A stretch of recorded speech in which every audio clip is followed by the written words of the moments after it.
भारत में 4 सूर्य मंदिर है। गुजरात में, कोणार्क में, राजस्थान में और चौथा मौजूद है कश्मीर में। जी हाँ, कश्मीर में। और हैरानी की बात तो यह है कि इन तीनों सूर्य मंदिरों में कश्मीर का मार्तंड सूर्य मंदिर सबसे पुराना और सबसे बड़ा है। सुनकर शायद आपको आश्चर्य हो सकता है, लेकिन यह सच है। ज्यादातर भारतीयों को इस मंदिर के बारे में पता ही नहीं है, बल्कि इस मंदिर के आसपास रहने वाले लोगों को भी इस मंदिर की सच्चाई के बारे में पता नहीं है। एक ऐसी सच्चाई जो बॉलीवुड वालों ने बदल दी। इन दिनों खूब चर्चा में रही फिल्म द कश्मीर फाइल्स के डायरेक्टर विवेक अग्निहोत्री जी का इंटरव्यू अगर आपने देखा होगा तो शायद आपको पता चल गया है कि मैं आपको क्या बताना चाहता हूँ।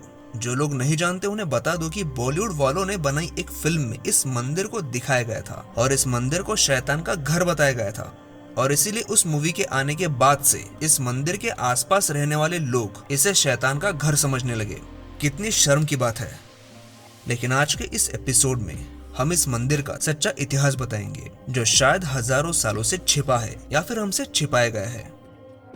जम्मू कश्मीर के दक्षिणी भाग में श्रीनगर से सिर्फ 60 किलोमीटर की दूरी पर अनंतनाग में बसा है मार्तंड का सूर्य मंदिर। इस मंदिर के निर्माण को लेकर कई दावे हैं। कोई कहता है कि ये मंदिर पांडवों ने बनाया था, तो एक दावा ये भी है कि इस मंदिर का निर्माण 8वीं शताब्दी में पराक्रमी राजा ललितादित्य ने किया था। इस मंदिर के निर्माण में इस्तेमाल किए गए विशाल पत्थरों को देखकर शायद लोगों ने इस मंदिर का संबंध पांडवों से जोड़ दिया, और ऐसा कहा गया कि इन सारे विशाल पत्थरों को भीम ने ही किसी दूसरी जगह से लाकर यहाँ पर इस मंदिर का निर्माण किया होगा। क्योंकि जिन तरह के पत्थरों से ये मंदिर बना है, वैसे पत्थर यहाँ के आसपास के इलाके में कहीं पर भी दिखाई नहीं देते। लेकिन पांडवों का इस मंदिर के साथ कोई संबंध होगा, इस बात से इतिहासकार सहमत नहीं है। ये बात तो सच है कि इस मंदिर के निर्माण कार्य में इस्तेमाल किए गए पत्थर दूर दराज से ही लाए गए थे, और ऐसा मुमकिन हो पाया यहाँ पास बहने वाली एक नदी के कारण, जिसका इस्तेमाल करके नाव में पत्थरों को लाद कर यहाँ पर लाया गया था और इस मंदिर का निर्माण कार्य मुमकिन हो पाया था। 1200 साल पुराने इस मंदिर के चारों ओर दीवारों पर बहुत ही सुंदर मूर्तियां मौजूद थी। ये शब्द इसलिए इस्तेमाल करना पड़ रहा है क्योंकि आज ये मूर्तियां पूरी तरह से खंडित हो चुकी है। इस मंदिर का निर्माण कारकोटा राजवंश के शासक राजा ललितादित्य ने किया था। राजा ललितादित्य कश्मीर के सबसे पराक्रमी राजा थे। उनके राज्य की सीमा आज के चीन तक जा पहुंची थी। राजा ललितादित्य का रुतबा पूरी दुनिया में कायम था। उस समय के दुनिया भर के सारे पराक्रमी राजाओं के साथ उनकी तुलना की जाती थी। जब तक राजा ललितादित्य का यहाँ पर शासन था, तब तक इस मंदिर पर नजर डालने की किसी की भी हिम्मत नहीं हुई।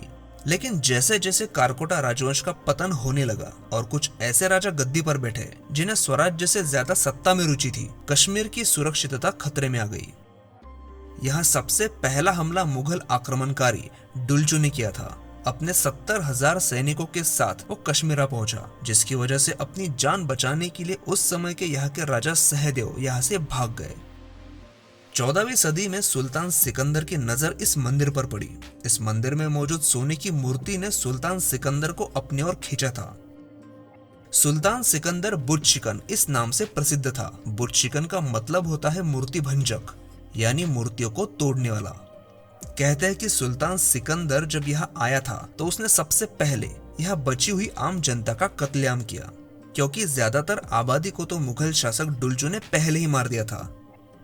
बचे हुए लोगों को सुल्तान सिकंदर ने चुन चुन कर मारा, स्त्रियों की आबरू लूटी, सूर्य मंदिर में मौजूद सोने की मूर्तियां उखाड़ी और मंदिर को बर्बाद करने के लिए यहाँ 1 महीने तक डेरा डाला, और उसके सैनिक आराम से इस मंदिर को तोड़ने के काम में लग गए। लेकिन फिर भी इस मंदिर को पूरी तरह से वो तोड़ नहीं पाए। आखिरकार परेशान होकर उन्होंने इस मंदिर में आग लगा दी। कहते हैं कि कई महीनों तक ये मंदिर आग में झुलसता रहा। जैसे ही इस क्षेत्र में मुस्लिम आक्रमण शुरू हुए, उन आक्रांताओं ने न सिर्फ यहाँ के मंदिरों को तोड़ा, बल्कि लोगों का कत्लेआम भी किया और जबरन लोगों का धर्म परिवर्तन भी किया, और इस तरह से धीरे धीरे हिंदुओं की आबादी घटने लगी। जो भी मुख्य भाग में पत्थरों का स्ट्रक्चर दिखाई देता है, ये मंदिर सिर्फ इतना नहीं था, बल्कि इस पूरे पठार पर यह मंदिर फैला हुआ था। इस मंदिर का विस्तृत वर्णन एक मराठी किताब मार्तंड महात्म्य में भी मिलता है। इस मंदिर की सबसे खास बात क्या है आपको पता है? इस मंदिर के ऊपरी हिस्से में ऐसे आईने बिठाए गए थे जो दिन भर सूरज की रोशनी मंदिर के अंदर रिफ्लेक्ट करते थे, जिससे अंधेरे गर्भगृह में भी दिन भर यहाँ की मूर्ति सूरज की रोशनी में चमक उठती थी। और साथ ही मुख्य गर्भगृह के आसपास मौजूद सारे कमरों में दिन भर सूरज की रोशनी मौजूद रहती थी। जरा सोचकर देखिए कि कश्मीर में एक ऐसा हिंदू मंदिर था जिसे लुटेरे 1 महीने तक भी तोड़ नहीं पाए थे। मतलब इंसानों ने बनाया हुआ मंदिर इंसान ही नहीं तोड़ पाए, तो इस मंदिर को बनाने वाले इंसान अपने काम में कितने महारथी होंगे। लेकिन खैर, आज ना वो मंदिर कश्मीर में है और न ही इस मंदिर को बनाने वाले कलाकारों के वंशज। वीडियो अच्छा लगा हो तो इसे लाइक जरूर करिए। अगर आप चाहते हैं कि इस मंदिर के बारे में ज्यादा से ज्यादा लोगों को पता चले तो इस वीडियो को अपने दोस्तों के साथ और व्हाट्सएप ग्रुप पर जरूर शेयर करें। धन्यवाद।